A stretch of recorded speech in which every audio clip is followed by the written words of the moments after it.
Little girl arrives at police station and says, "There's another heart in my belly." Police officer calls 911 in tears.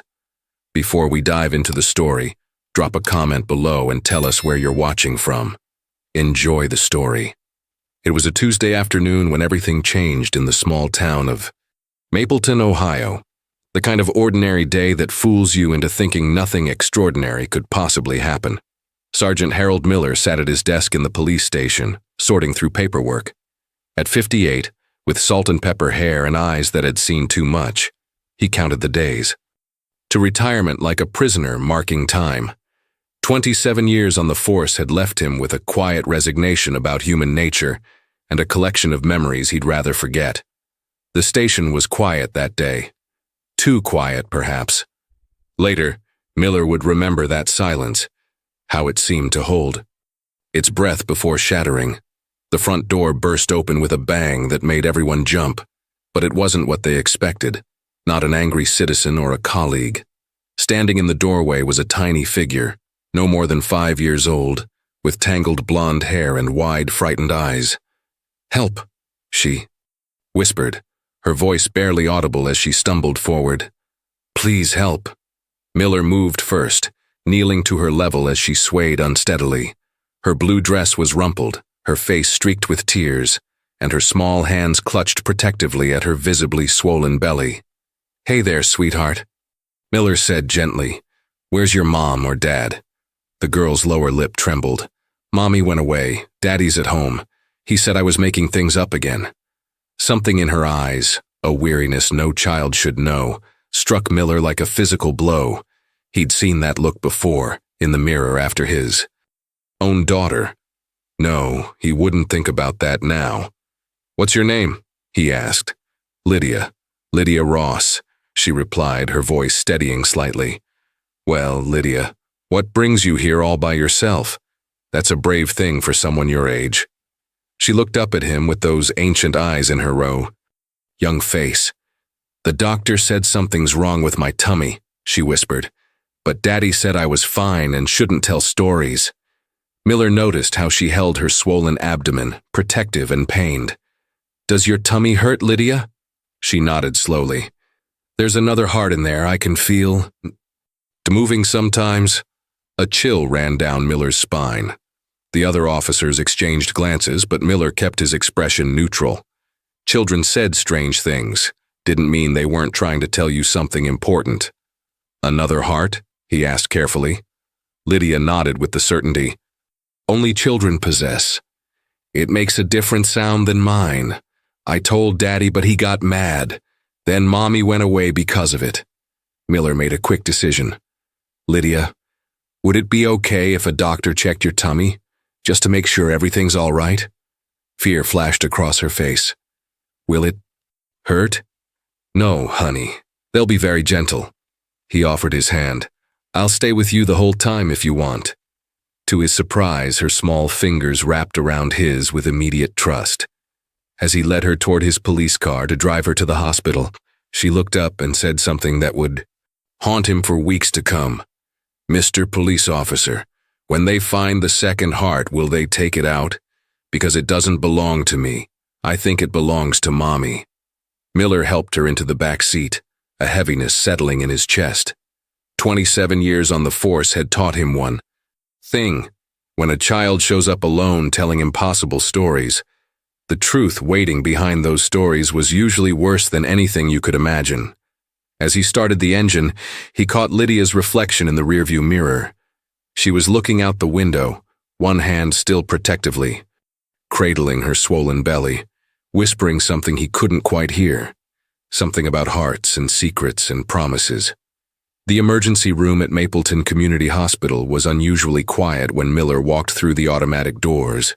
Lydia's small hand clutched tightly in his. The fluorescent lights cast harsh shadows across her pale face as she gazed wide-eyed at the bustling nurses and beeping machines. "It's okay," Miller reassured her, his voice gentler than most people in Mapleton had ever heard it. "The doctors here are very nice." Lydia nodded bravely, but her grip on his hand tightened. At the reception desk, Miller explained the situation in hushed tones, while Lydia sat on a nearby chair, legs swinging anxiously. The nurse's expression shifted from professional politeness to concern as she glanced at the child. "We'll need to contact her parents," she whispered. "I'm working on locating them," Miller replied. "In the meantime, she needs medical attention." Within minutes, Dr. Patel, a kind-eyed woman with a quick smile, introduced herself to Lydia. "I hear you're not feeling well. Would it be okay if I take a look at your tummy?" Lydia looked to Miller, who nodded encouragingly. "The sergeant can stay right beside you," Dr. Patel added. In the examination room, Miller watched as the doctor gently examined Lydia's swollen abdomen, her expression carefully neutral despite the concerned glances she exchanged with the nurse. "Lydia, does it hurt when I press here?" Dr. Patel asked. Lydia shook her head. "It doesn't hurt exactly, it feels crowded." She hesitated before adding, "Sometimes I can feel the second heart beating. It sounds different than mine." Dr. Patel maintained her professional composure. "Let's listen, shall we?" She placed her stethoscope on Lydia's chest first, then moved it to different positions on her abdomen. Something in her expression changed subtly. "Lydia, we're going to do a special picture of your tummy called an ultrasound. It's like a TV that lets us see inside. Is that okay?" While they waited for the ultrasound technician, Miller stepped into the hallway to make some calls.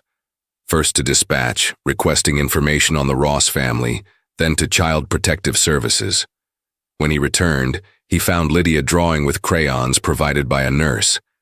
The picture showed a small stick figure with what appeared to be two hearts inside the circle representing her body. One red, one blue. "That's a nice drawing," Miller said, sitting beside her. "This is me," she explained, pointing to the figure.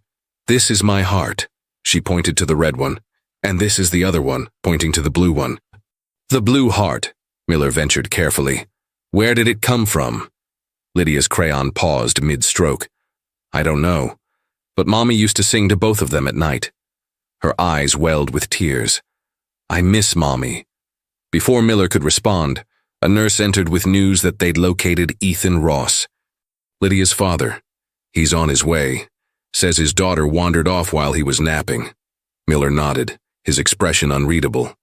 "And the mother?" "He says she left them 3 months ago. No contact since." The ultrasound technician arrived, introducing herself as Kelly. As she prepared the equipment, Miller noticed something fall from Lydia's pocket, a folded piece of paper. He picked it up and carefully opened it. It was a note written in shaky handwriting. "Grace, please come home. Elle needs you."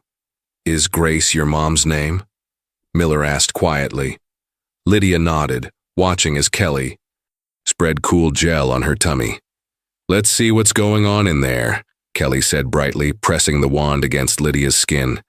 The image on the screen was grainy at first, then came into focus. Kelly's professional smile faltered momentarily. "I'll just get Dr. Patel to take a look," she said, her voice carefully controlled. When Dr. Patel returned with Kelly, she studied the screen intently. Miller couldn't interpret the shapes, but he recognized concern when he saw it. "What's that?" Lydia asked, pointing to a darker area on the screen. Before Dr. Patel could answer, a commotion in the hallway announced the arrival of Ethan Ross, a thin man with bloodshot eyes and a defensive posture.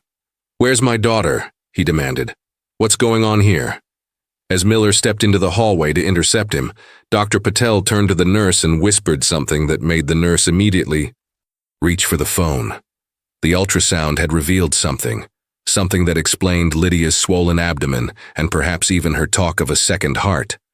But what it meant, and how it connected to Grace Ross's disappearance, was a mystery that had only begun to unravel. The hallway outside, Lydia's examination room, became a stage for tension as Miller stood facing Ethan Ross. At first glance, Ethan didn't match the image Miller had formed in his mind. Instead of an imposing figure, he was thin and haggard, with dark circles under bloodshot eyes and hands that trembled slightly. "Mr. Ross," Miller began, keeping his voice measured. "I'm Sergeant Miller. Your daughter came to the police station alone today, in obvious distress. She wandered off, Ethan said defensively. I fell asleep for 20 minutes, and she was gone when I woke up. She does this sometimes, makes up stories. Wanders away.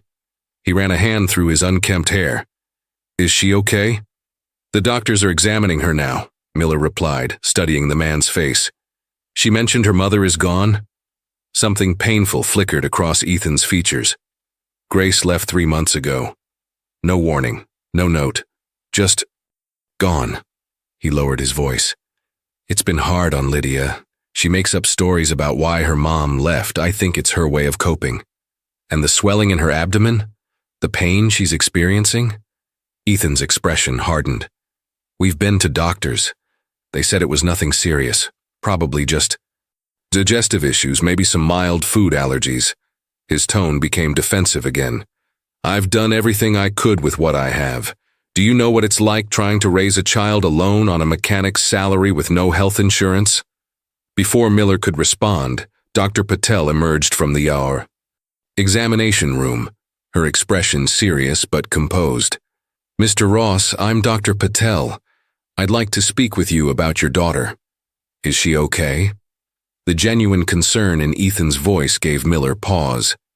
Lydia has a significant mass in her abdomen that requires immediate attention, Dr. Patel explained. We're arranging for specialized imaging to determine exactly what we're dealing with. The color drained from Ethan's face. A mass? Like cancer? We don't know yet, Dr. Patel said gently. But we're hearing some unusual cardiac echoes that are concerning. Has Lydia been evaluated? By a specialist before. Ethan's shoulders slumped. Grace wanted to take her to specialists. She was convinced something was seriously wrong, but our local doctor said it was nothing, just a nervous mom overreacting. We couldn't afford second opinions without insurance. His voice cracked. Are you saying Grace was right all along? While Dr. Patel continued explaining the situation to Ethan, Miller slipped back into Lydia's room. The child sat on the examination table, watching a nurse prepare equipment. When she saw Miller, her face brightened. Mr. Police Officer, did you find my mommy? Yet? Miller sat beside her. Not yet, Lydia, but I'm going to try. Can you tell me more about when she left? Lydia's small fingers twisted in the fabric of her dress. She was crying a lot. She and Daddy were fighting about my tummy heart. Daddy said she was being silly, but Mommy said she could hear it too. Hear what, Lydia? The second heartbeat. It sounds different than mine. Mommy used to record it on her phone and play it for the doctors, but they didn't listen. Her eyes welled with tears. Then one day she kissed me goodbye for school, and when I came home she was gone. Daddy said she needed time away, but she wouldn't leave without saying goodbye. Not for this long. Miller felt a chill. Lydia, do you know if your mom kept those recordings somewhere? Lydia nodded eagerly. In Mr. Whiskers. She said it was our secret. Mr. Whiskers? My stuffed cat. He has a special pocket inside where Mommy put her little thumbstick thing. She said if anyone ever really needed to know about my second heart, I should show them Mr. Whiskers. Miller made a mental note to retrieve this stuffed animal. And where is Mr. Whiskers now? At home. Can you get him for me? I'm scared. Without him. From the doorway, Ethan's voice interrupted. Lydia, honey, are you okay? His eyes were red-rimmed as he approached cautiously, as if afraid his daughter might reject him. To Miller's surprise, Lydia opened her arms. Daddy, the doctors found my second heart. They believe me now. Ethan embraced her gently, his eyes meeting Miller's over her head. The mix of fear, guilt, and confusion in them was unmistakable. Sergeant, Ethan said quietly, I need to speak with you. About Grace. About what really happened before she disappeared. As if on cue, Dr. Patel returned with news. That would change everything. We found something unusual in the preliminary tests. There's definitely a mass, but there's also something else. An anomalous rhythm that's synchronizing with Lydia's heartbeat, almost like an echo. Miller watched Ethan's face crumple as the man whispered, Oh, God. Grace was right all along. The hospital cafeteria was nearly empty, as Miller sat across from Ethan Ross, two untouched cups of coffee between them. Outside the window, evening shadows stretched across the parking lot, mimicking the dark circles under Ethan's eyes. I need to know everything about Grace's concerns and her disappearance, Miller said, his voice firm but not unkind. Lydia needs answers, and so do the doctors. Ethan stared into his coffee. It started about a year ago. Lydia began complaining about feeling crowded inside. Grace noticed her abdomen was slightly swollen and took her to our family doctor. He paused, swallowing hard. Dr. Winters dismissed it as constipation, maybe mild food intolerance, prescribed some over-the-counter stuff and sent them home. But it didn't help, Miller prompted. No. Lydia started saying she could hear a second heart at night. Grace became obsessed with it. She'd stay up recording Lydia's abdomen with her phone, claiming she could hear it too. An echo or something that wasn't quite right. Miller leaned forward. And Dr. Winters? Ethan's laugh was hollow. Called it maternal anxiety. Suggested Grace might need medication, not Lydia. His hands clenched around the coffee cup. I sided with him. I told Grace she was scaring Lydia with her fixation. We fought about it constantly. Did Grace seek other opinions? She tried, called specialists, sent emails with her recordings. No one would see Lydia without a referral, and Dr. Winters refused to provide one. Ethan's voice cracked. Then I lost my job at the auto shop. No insurance, mounting bills. I started drinking too much. Grace and I were barely speaking. Miller kept his expression neutral. And then she left? 3 months ago, we had a huge fight. She wanted to drive Lydia to Cincinnati Children's Hospital. Just show up in the emergency room. I said we couldn't afford it. Ethan's eyes welled with tears. I told her she was becoming delusional, that she needed help. The next day, she was gone. No note, nothing. Did you file a missing persons report? Ethan looked away. Not immediately. I thought she needed space, would come back when she calmed down. By the time I reported it, the police said there was no evidence of foul play, just a mother who abandoned her family. Back upstairs, Nurse Sarah Jenkins had taken a special interest in Lydia. Miller found them playing a card game while waiting for the specialized imaging to be set up. Mr. Miller, Lydia brightened. Nurse Sarah believes me about my second heart. She let me listen to the machine that goes beep beep. Sarah smiled at Miller. The echocardiogram picked something unusual. Dr. Patel's consulting with specialists now. When Lydia became distracted by the television, Sarah pulled Miller aside. I noticed something odd. The secondary rhythm becomes more pronounced when Lydia talks about her mother, almost as if emotional state affects it. What? Does that mean medically? I'm not sure, but Sarah hesitated. I requested Grace Ross's medical records. She had prenatal complications with Lydia, something rare called a vanishing twin syndrome early in the pregnancy. Miller's eyebrows rose. Could that be related? I don't know, but I did find something else concerning. She lowered her voice further. There were 5 separate calls from Grace to Child Services in the past year, all seemingly dismissed without investigation. She was reporting her husband? No, Sarah said, surprising him. She was reporting medical neglect by Dr. Winters, begging for someone to force him to refer Lydia to a specialist. Miller felt a cold certainty forming. The system failed them at every turn. Mr. Miller, Lydia called from her bed. Can you get Mr. Whiskers from my house? I'm scared to sleep without him. I'll go right now. Miller promised. Outside Lydia's room, he found Dr. Patel reviewing charts. Any news? We've scheduled an MRI for tomorrow morning, she replied. But I'm concerned about these rhythm abnormalities. It's almost like there's an electrical echo happening, something creating a secondary pulse that's synchronizing with her heart. Could it be causing her pain? Dr. Patel's expression was grave. Potentially, the pressure from the mass alone would be uncomfortable. Sergeant, we need to locate her mother. Her medical history might be crucial here. As Miller drove toward the Ross home to retrieve Mr. Whiskers, his phone rang. It was the department.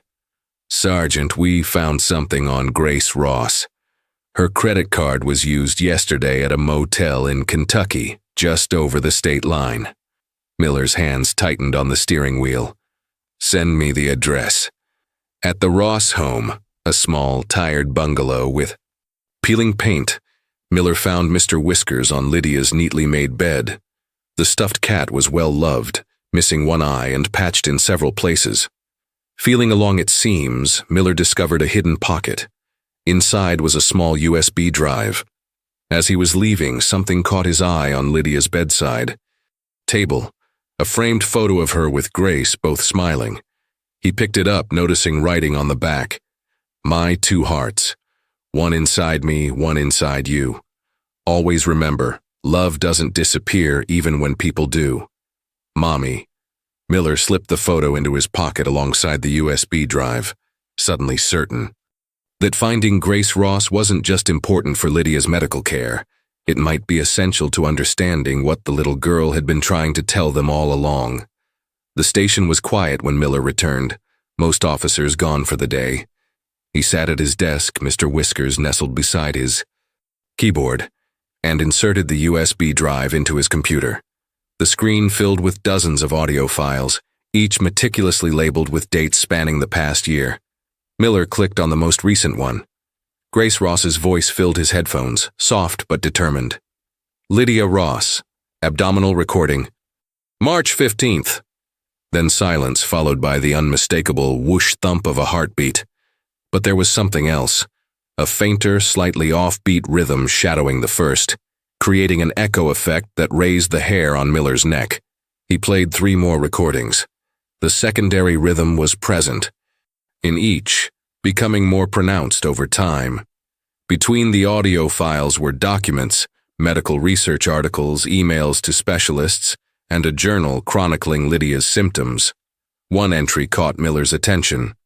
"Dr. Winters laughed today, actually laughed when I played him the recording. Said I was manipulating the audio to create drama. When I insisted he refer us to a specialist, he suggested I see a psychiatrist. Ethan believes him over me. I'm running out of options." Miller's phone rang, interrupting his reading. It was Sarah from the hospital. "Sergeant, Lydia's asking for you. She's having a rough night and keeps saying you promised to bring Mr. Whiskers." "I'm on my way," Miller replied, gathering the stuffed cat and the USB drive. When he arrived at the hospital, the night shift was in full swing. Lydia's room was dimly lit, her small form curled up beneath crisp white sheets. "Mr. Miller," she whispered as he entered. "You found him." Miller handed over Mr. Whiskers, watching as Lydia clutched the stuffed animal to her chest. "The doctors did more pictures of my tummy," she said. "They were whispering a lot. They're just trying to figure out how to help you." Miller assured her, sitting in the chair beside her bed. "Did you find my mommy yet?" Miller hesitated. "I'm getting closer, Lydia. I promise." Her eyes, too wise for her years, studied his face. "Daddy thinks she left because she was sad, but I know the real reason." She leaned forward, lowering her voice. "She went to find someone who would believe her about my second heart." "I believe you, Lydia," Miller said gently. "And I listened to your mom's recordings." Lydia's eyes widened. "You found them in Mr. Whiskers. Mommy said only to show someone if it was really important." "It is important. Those recordings might help the doctors understand what's happening in your tummy." Lydia nodded solemnly.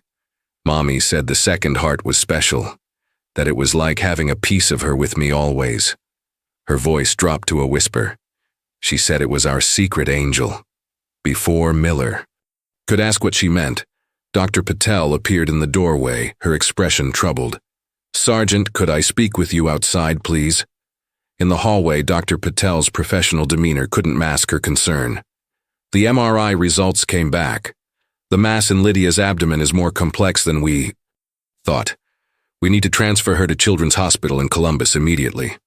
"What exactly are we dealing with?" Miller asked. Dr. Patel hesitated. "Something rare. Something that might explain why Lydia feels a second heart. We'll need a specialist team. She paused. And Sergeant? Finding. Her mother has become medically urgent. The genetic component may be crucial. Miller nodded, determination settling over him like armor. I'll find her. Tonight. The headlights of Miller's police cruiser cut through the darkness as he drove south toward Kentucky, rain tapping a gentle rhythm on the roof. The address from Grace Ross's credit card led to the Blue Moon Motel, a roadside establishment with a flickering neon sign and peeling paint. It was just past midnight when he pulled into the gravel parking lot. The night manager, a sleepy-eyed man with thinning hair, perked up at the sight of Miller's badge. Looking for a woman named Grace Ross, Miller explained, sliding a photo across the counter. She might be using a different name. The manager studied the picture. Yeah, she's in room 12. Calls herself Ann Smith. Paid cash but used a card for the vending machine. He tilted his head. She in some kind of trouble? No, Miller answered, but her daughter needs her urgently. Room 12 was at the far end of the building. Miller stood before the door, rain soaking his shoulders, and took a deep breath before knocking. No answer. He knocked again, louder. Grace. Ross? This is Sergeant Miller from Mapleton Police. It's about Lydia. The mention of her daughter's name triggered immediate movement inside. The door opened just enough to reveal a woman's face, pale, with shadows under blue eyes that matched Lydia's. Her hair was different from the photo, cut. Short and dyed brown, but there was no mistaking those eyes. What's happened to Lydia? Her voice was hoarse with fear. She's in the hospital. May I come in? Grace hesitated, then opened the door wider. The motel room was Spartan but neat, with papers spread across the bed and a laptop open on the small desk. Is she okay? Grace asked, her hands trembling. Please tell me she's okay. She needs specialized care, Miller said gently. The doctors found a mass in her abdomen. Something complex that's creating what sounds like a secondary heartbeat. Grace sank onto the edge of the bed, her face a mixture of vindication and devastation. I knew it. I tried to tell them for so long. She looked up at Miller with tears streaming down her face. Nobody would listen. Not the doctors, not Ethan, not child services. They all thought I was crazy. I heard your recordings, Miller said, taking the seat across from her. Lydia's been telling us about her second heart. She said you called it your secret angel. A sob escaped Grace. When I was pregnant with Lydia, I was carrying twins. At 12 weeks, one twin vanished, absorbed back into my body or into Lydia. The doctor called the vanishing twin syndrome, but said it happens sometimes and not to worry. She wiped her eyes. When Lydia started complaining about feeling crowded inside, about hearing a second heart, I wondered if somehow the twin hadn't vanished completely. Miller finished. Grace nodded. I know how it sounds. Dr. Winters said I was projecting my grief for the lost twin onto Lydia's ordinary stomach problems. Ethan started to think I was losing my mind. Her voice hardened. But I know what I heard. Those recordings are real. The specialists at Children's Hospital need you, Miller said. They need your medical history, and Lydia needs her mother. Grace's expression clouded with fear. I can't go back. Not yet. Why? What are you afraid of? She turned to her laptop, opening an email. After my 5th complaint to Child Services, I received this. Miller leaned forward to read the message. Mrs. Ross, your persistent, unfounded allegations of medical neglect are harassing and potentially slanderous. Cease this behavior immediately or face legal consequences. Your amateur diagnoses are causing harm to your family and the reputation of medical professionals. Dr. Thomas Winters. He threatened to have Lydia taken away, Grace whispered. Said he'd testify that I was mentally unstable, endangering her with unnecessary procedures. I couldn't risk losing her, but I couldn't stay and watch her suffer either. She closed the laptop.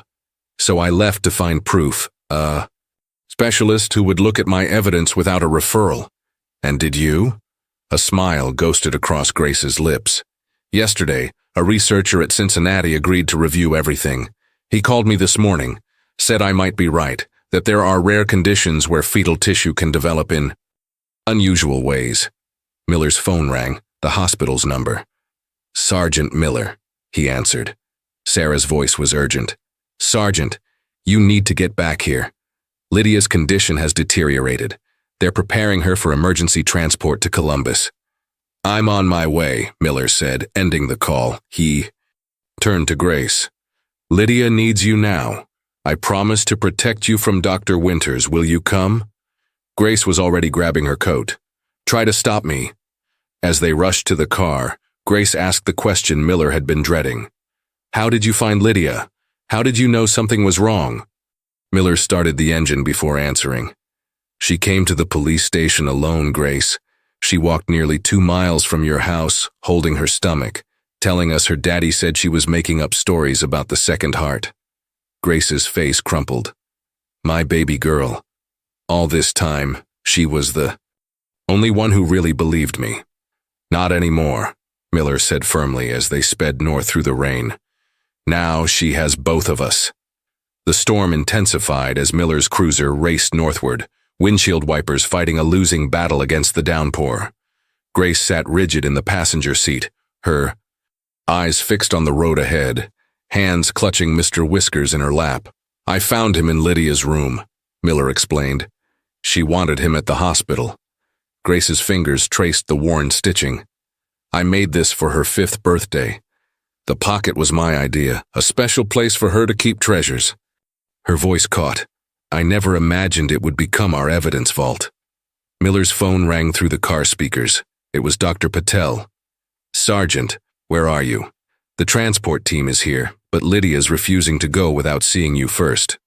"We're about 40 minutes out," Miller replied. "Tell her I'm coming, and I'm bringing someone special." "Someone special?" Dr. Patel questioned. "Her mother." There was a momentary silence. "That's unexpected. I'll let the team know. Drive safely, Sergeant." As the call ended, Grace turned to Miller. "What will happen when I show up? Will they call the police?" "I am the police," Miller reminded her gently. "You haven't committed any crime, Grace. You left your home, but you never abandoned Lydia. You were searching for help. Ethan might not see it that way." Miller's grip tightened on the steering wheel. "Ethan has some apologies of his own to make. He's been at the hospital, coming to terms with how wrong he was." The remainder of the drive passed in tense silence. When they finally pulled into the hospital parking lot, Grace hesitated before opening her door. "I'm scared," she admitted. "Of what?" "That I'm too late. That I failed her by leaving." Miller's expression softened. "You never stopped fighting for her, Grace. That's what matters now." The emergency department was a flurry of activity. The transport team from Children's Hospital in Columbus was preparing equipment while nurses updated charts and gathered supplies. Miller led Grace to the nurses' station. "I need to see Lydia Ross immediately. This is her mother." Sarah's eyes widened at the sight of Grace. "You found her. Dr. Patel will want to speak with you right away, but first," she lowered her voice, "Lydia's been asking for you both. She's very agitated." They followed Sarah down the corridor to Lydia's room. Outside the door, they could hear a small voice protesting. "I won't go without Mr. Miller. He promised to bring my mommy back." Grace froze, her face paling. Miller placed a steadying hand on her shoulder. "She needs you," he said. Simply. Taking a deep breath, Grace stepped into the room. For a moment, time seemed to stop as Lydia's eyes met her mother's. "Mommy." The word was barely a whisper, as if Lydia feared speaking too loudly would make the vision disappear. "I'm here, baby girl," Grace choked out, rushing to the bedside. "I'm so sorry I left. I was trying to find someone to help us." Lydia launched herself into her mother's arms with such force that one of the monitoring leads pulled loose, setting off an alarm. Neither of them noticed as they clung to each other, both sobbing. "You came back," Lydia kept repeating. "You really came back." "I never stopped looking for answers," Grace promised, stroking her daughter's hair. "And I'm never leaving you again."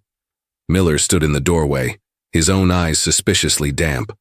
Sarah appeared beside him with Dr. Patel, who observed the reunion with professional composure belied by the emotion in her eyes. "Mrs. Ross," Dr. Patel said gently, stepping forward. "I'm Dr. Patel. We've been caring for Lydia, but we need to transfer her to Children's Hospital immediately for specialized care." Grace nodded, not releasing her grip on Lydia.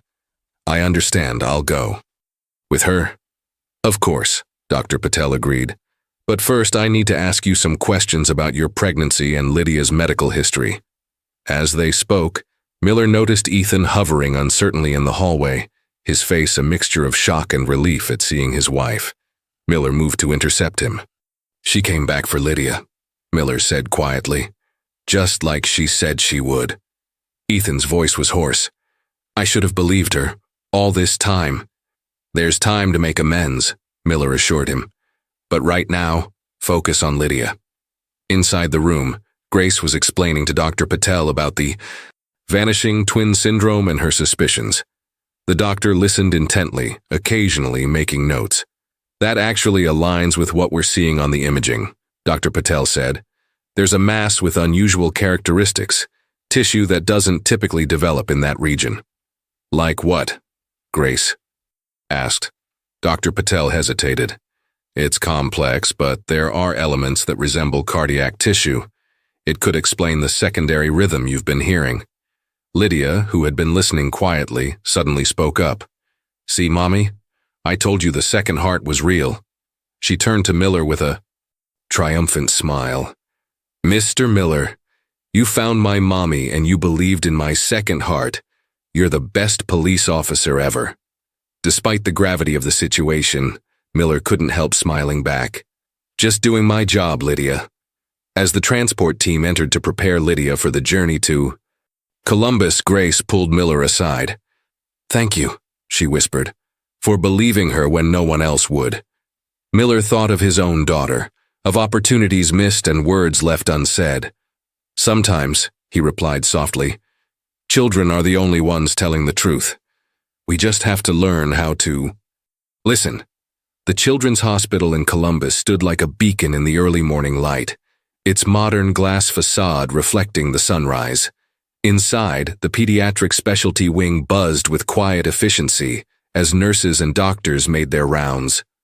Lydia had been settled into a private room after a night of monitoring and preliminary tests.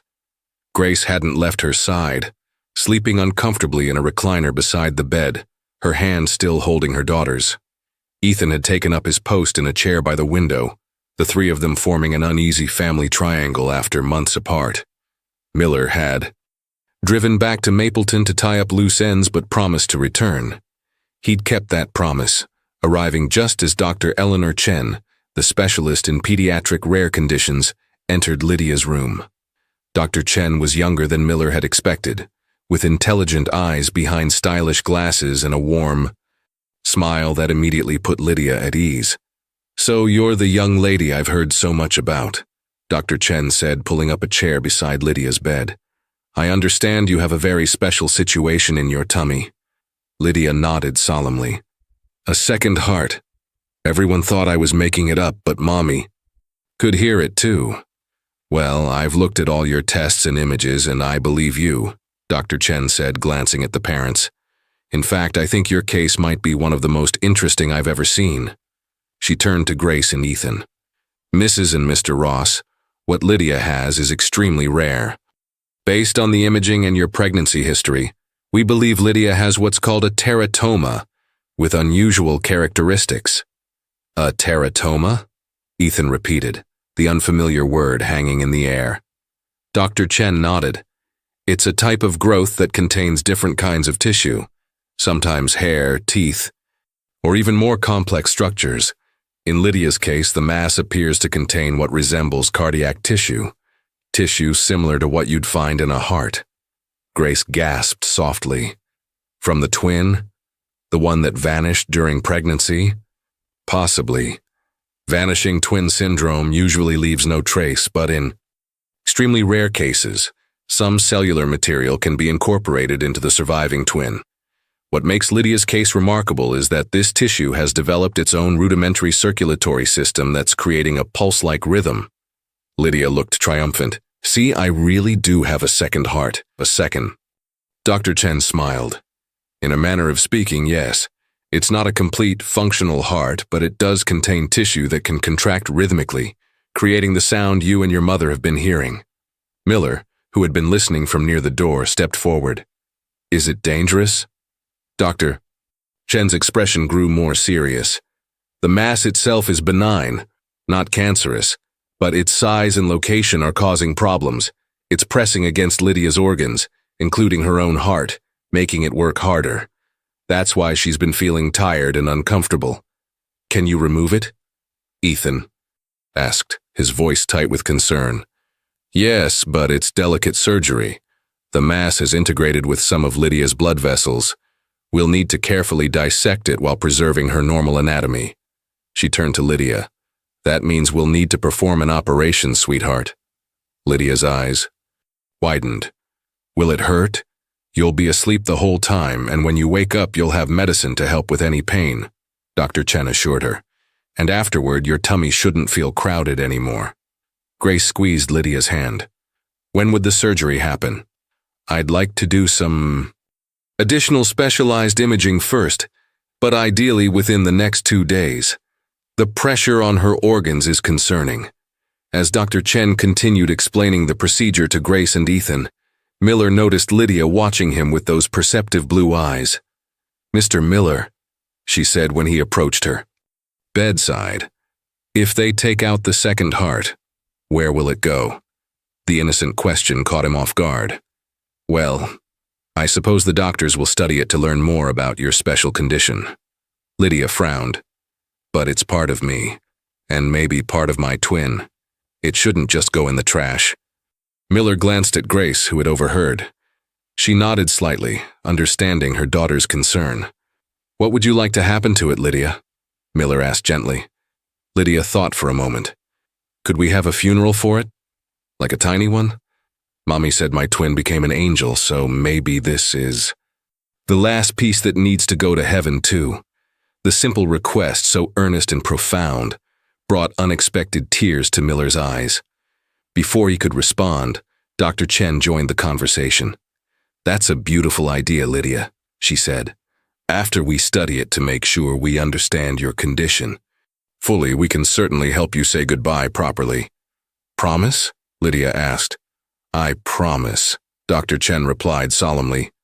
As the doctor left to arrange the additional tests, Miller found himself standing between Grace and Ethan, the 3 adults watching Lydia as she finally drifted into a peaceful sleep, one hand clutching Mr. Whiskers. She's extraordinary, Miller said quietly. Grace nodded, tears in her eyes. She always understood more than we realized, even when we thought she was just making up stories. I should have listened, Ethan admitted, his voice thick with regret. To both of you. We all missed something, Miller replied. But what matters now is that Lydia isn't facing this alone anymore. She has all of us listening, really listening at last. The specialized imaging Dr. Chen had ordered took place the following morning. Miller, who had taken personal leave to remain in Columbus, sat in the waiting area with Ethan while Grace accompanied Lydia into the procedure room. I still can't believe it, Ethan said, breaking the uncomfortable silence between them. All this time, Grace was right. Lydia was right. And I... His voice trailed off. You believed what the, professionals told you, Miller finished not unkindly. Most people would. Ethan shook his head. But Grace knew. A mother's instinct, I guess. I should have trusted that more than some doctor who spent 15 minutes with Lydia. Miller studied the younger man, noting the dark circles under his eyes and the way his hands couldn't seem to stay still. Have you spoken with her? Really spoken? We've been focused on Lydia, Ethan admitted. There's so much I want to say to Grace, but it never seems like the right time. There may never be a perfect time, Miller advised, but she's here. Now, don't waste the opportunity. Their conversation was interrupted by the arrival of Dr. Chen, her expression thoughtful as she approached with a tablet in hand. "Mr. Ross, Sergeant Miller, we've completed the imaging. Dr. Watson is helping Lydia and Mrs. Ross back to the room. I'd like to discuss what we found with all of you together, if that's all right." They followed Dr. Chen to Lydia's room, where they found the little girl sitting up in bed, proudly showing her mother a sticker she'd received for being brave during the procedure. "Look, Mr. Miller, it's a heart with wings." Lydia held up the shimmering sticker. "Very appropriate," Miller smiled, taking a seat near the window while Dr. Chen connected her tablet to the room's display screen. "I have the results of our specialized imaging," Dr. Chen began, bringing up a three-dimensional rendering of what appeared to be Lydia's abdominal cavity. "What you're seeing is a highly detailed view of Lydia's internal structures, including the mass we've been discussing." The image rotated, highlighting a shape approximately the size of a small apple nestled against Lydia's organs. Even to Miller's untrained eye, it didn't look like a normal part of the body. "This is the teratoma," Dr. Chen explained, zooming in. "As I suspected, it contains various tissue types, including what appears to be cardiac-like tissue with its own blood supply." She tapped the screen, and the image changed to show blood flow patterns in different colors. The blue represents Lydia's normal circulatory system. The red highlights the independent circulation within the mass. You can see how they've formed connections. Grace leaned forward, transfixed. "So that's what we've been hearing? That's separate circulation?" Dr. Chen nodded.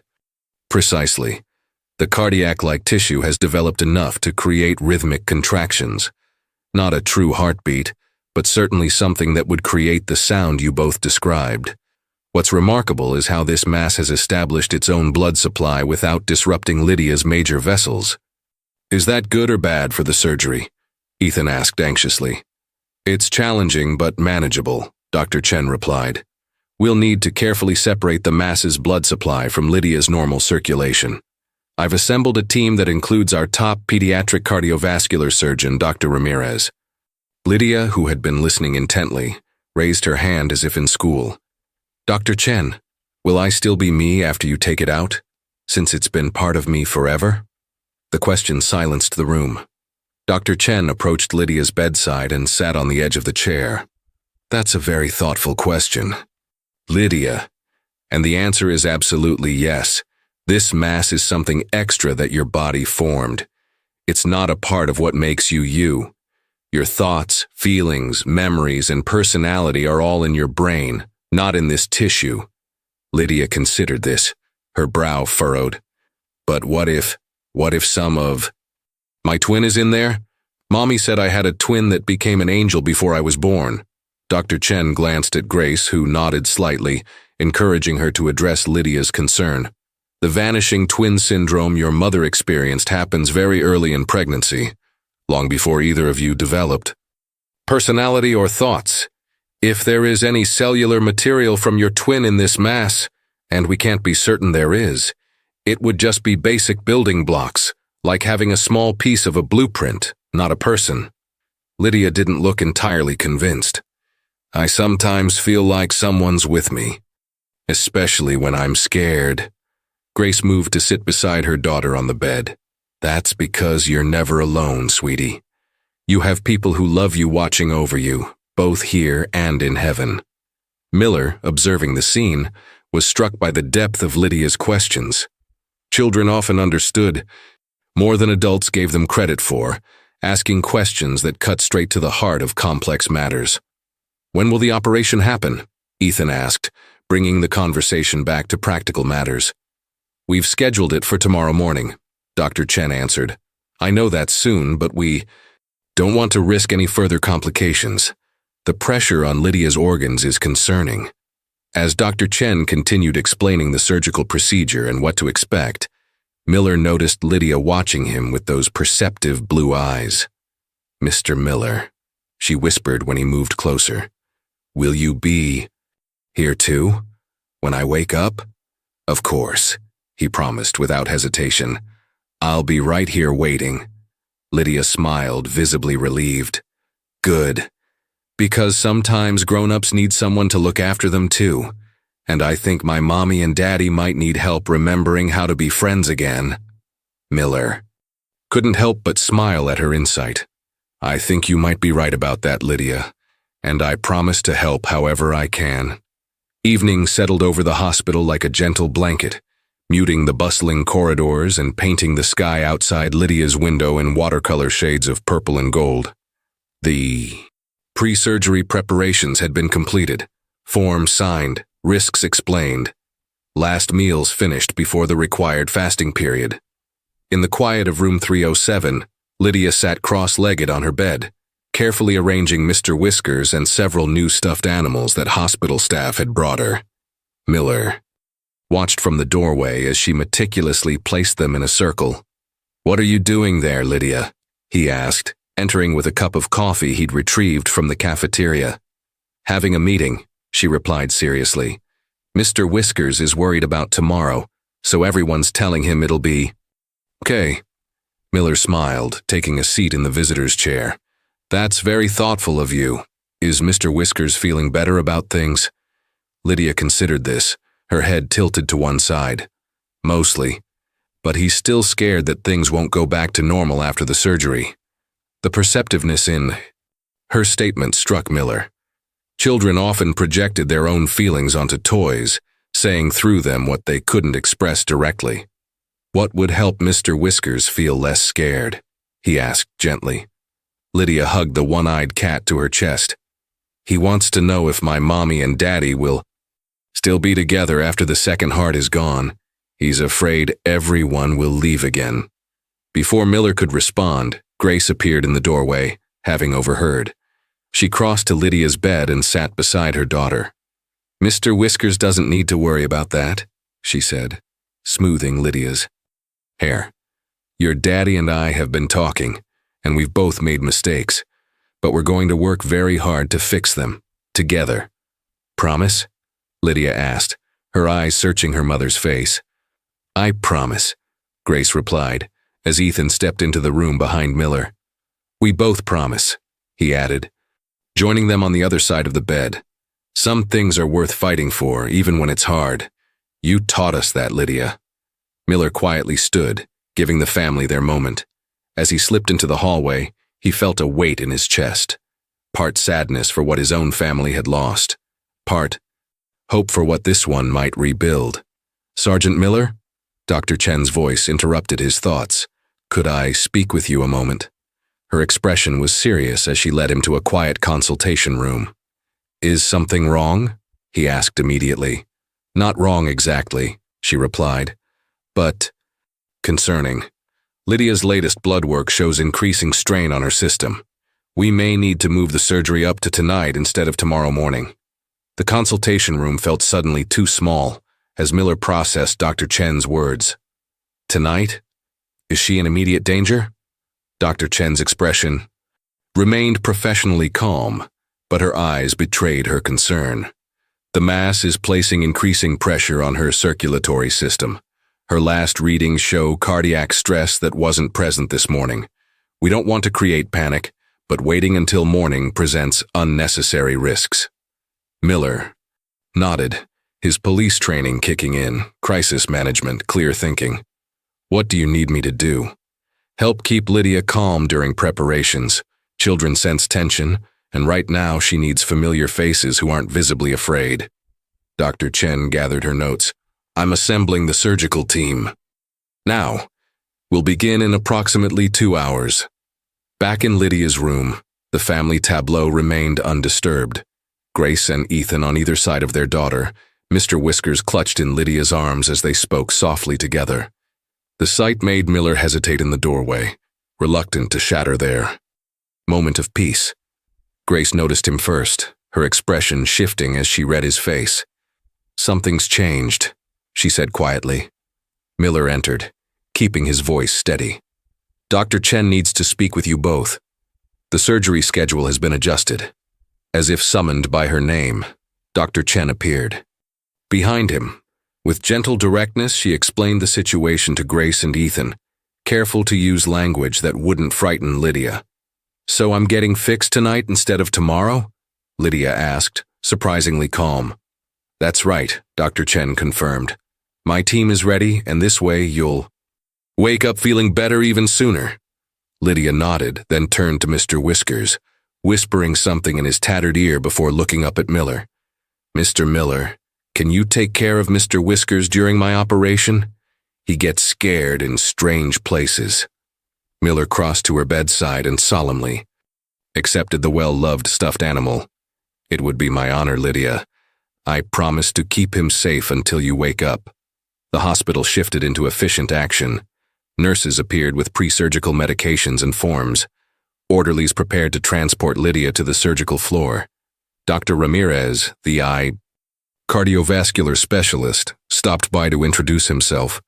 A tall man with kind eyes and hands that moved expressively as he spoke, putting everyone at ease. As the moment of separation approached, Lydia's brave facade began to crack.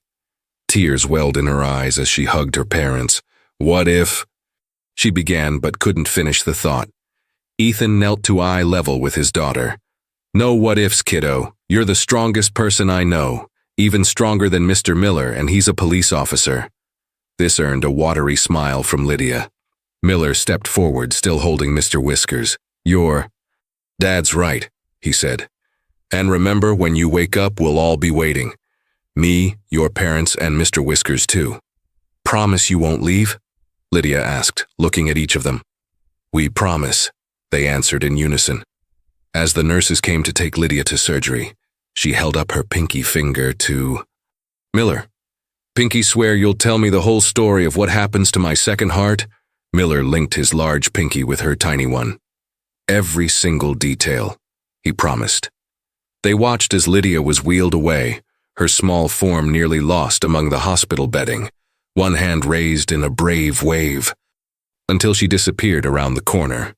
In her wake, the three adults stood in silence, bound together by their shared concern for one remarkable little girl. The surgical waiting room on the 4th floor of Children's Hospital was designed to comfort.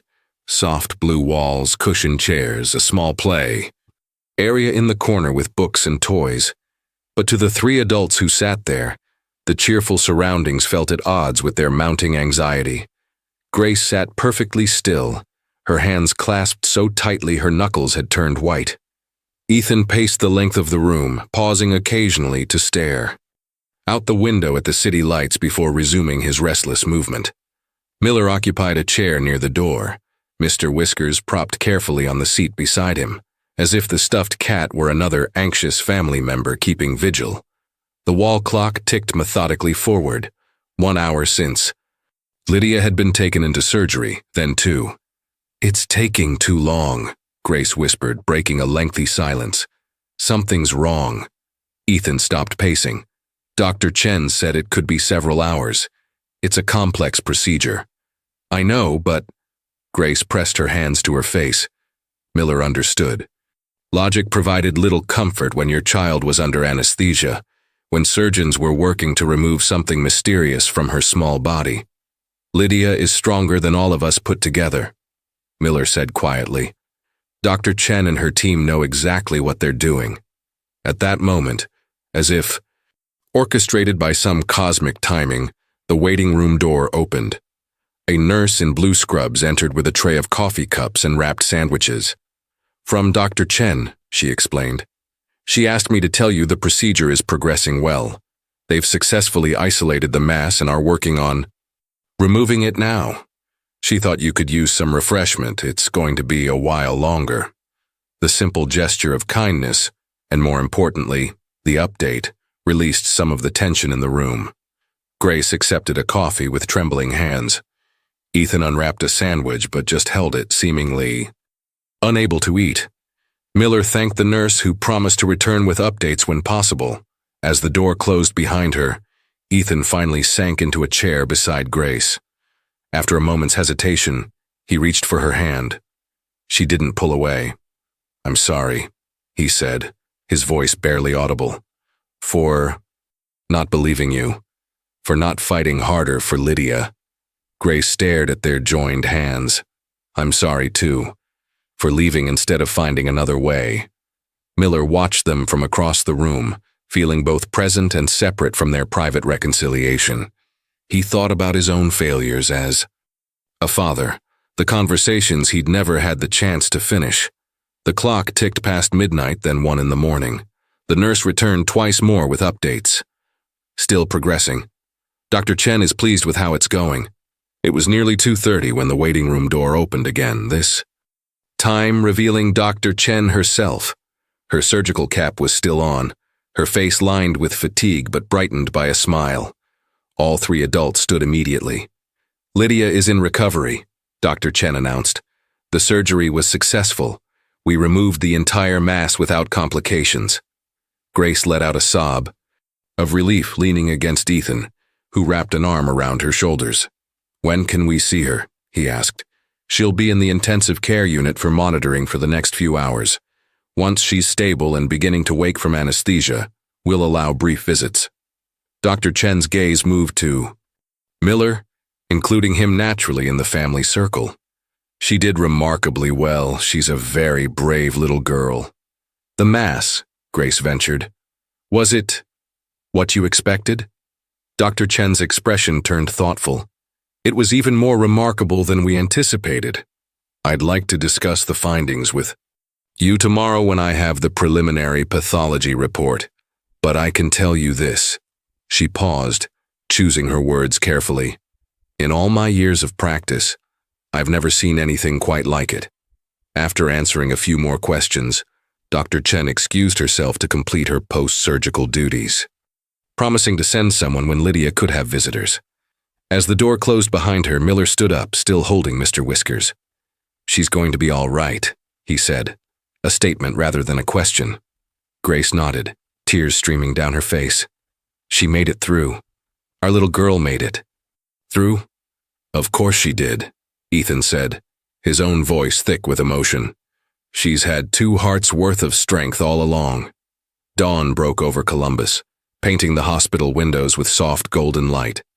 In the pediatric ICU, monitors beeped steadily beside Lydia's bed, where she lay sleeping, her face peaceful despite the tubes and wires connecting her to various machines. Grace had been permitted to enter first, then Ethan. They sat on opposite sides of their daughter's bed, each holding one of her small hands, forming a bridge of touch across her sleeping form. Miller waited in the hallway, Mr. Whiskers tucked carefully in the crook of his arm. Through the window, he watched the family tableau with a bittersweet ache in his chest. After nearly 3 decades on the police force, he'd seen countless tragedies, but far too few moments of healing like this one. A slight movement caught his attention, Lydia's eyelids fluttering, then slowly opening. Miller stepped into the doorway just in time to hear her first whispered question. "Is it gone? The second heart?" Grace leaned forward, stroking her daughter's hair. "Yes, sweetheart. The doctors took it out. You only have your only strong heart now." Lydia's gaze drifted to the doorway, her face brightening when she spotted Miller. "Mr. Miller, you kept Mr. Whiskers safe." Miller approached the bed, presenting the stuffed cat with ceremonial gravity. "He was very brave, just like you." Lydia accepted her treasured toy, immediately checking the hidden pocket in his side. Finding it still secure, she relaxed against her pillows. "Did they tell you what the second heart really was?" The 3 adults exchanged glances. How much should they explain to a 5-year-old about teratomas and vanishing twin syndrome? But Dr. Chen saved them from answering as she entered the room, followed by Dr. Ramirez. "Good morning, Lydia," Dr. Chen smiled. "How are you feeling?"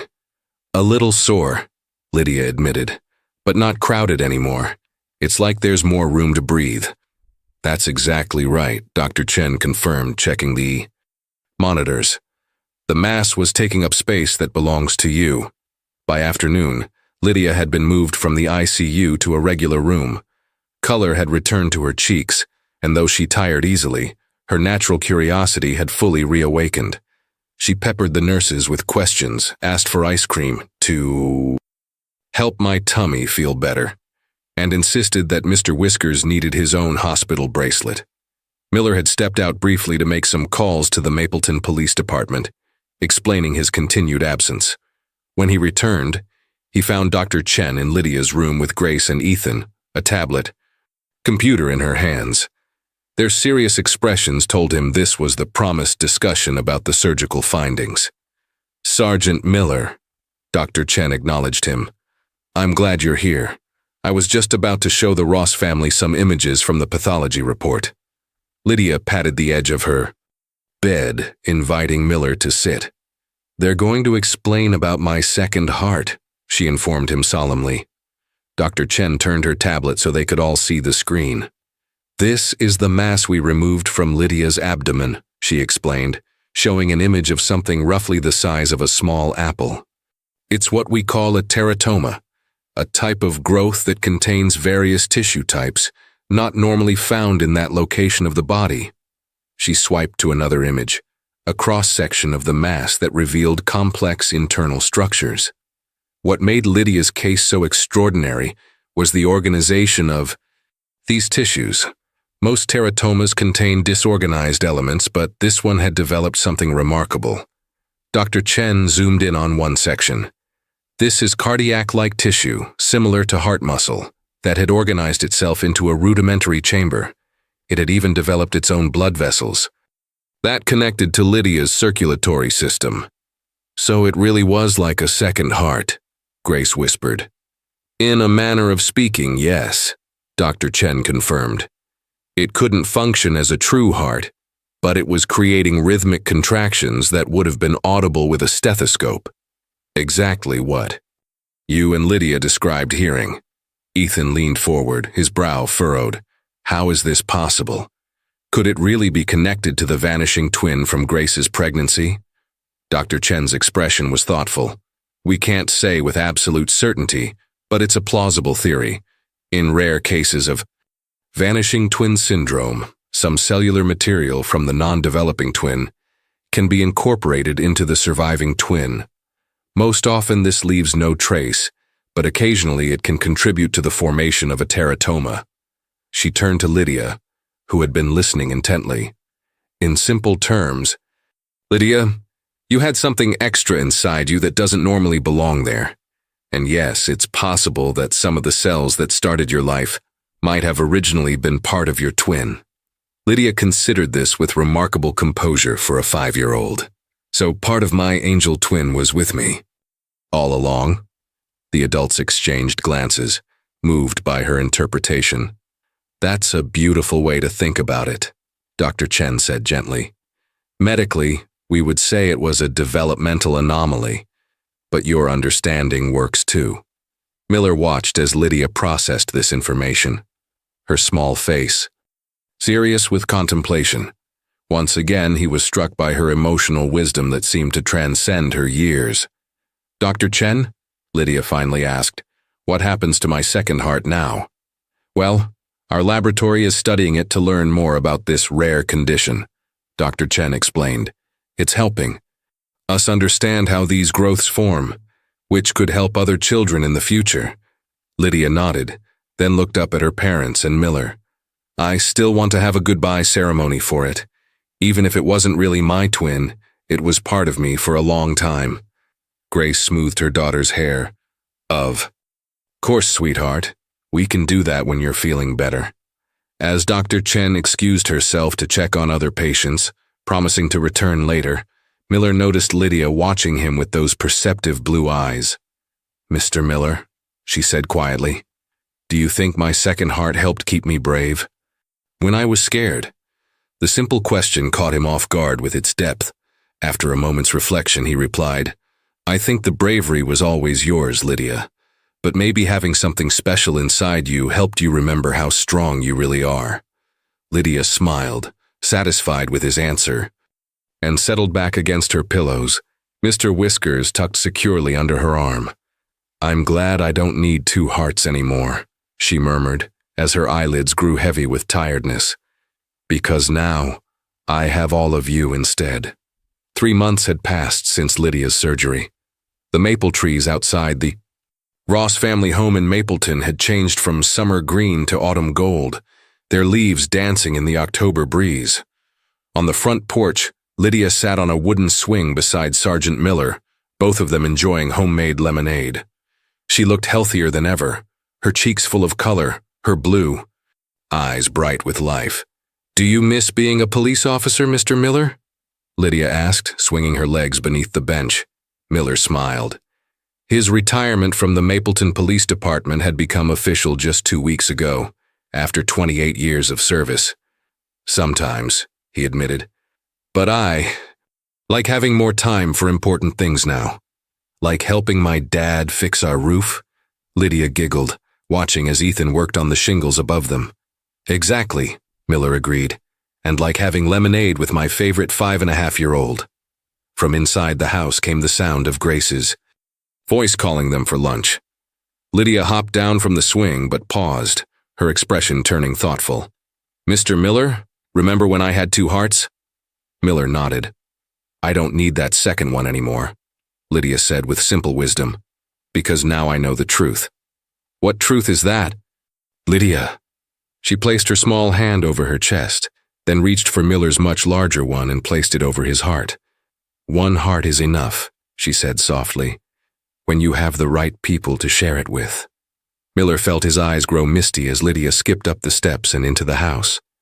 Following her, he found Grace and Ethan in the kitchen, working side by side preparing sandwiches, their wedding rings catching the sunlight through the window. They had rebuilt what was broken between them, just as Lydia had healed.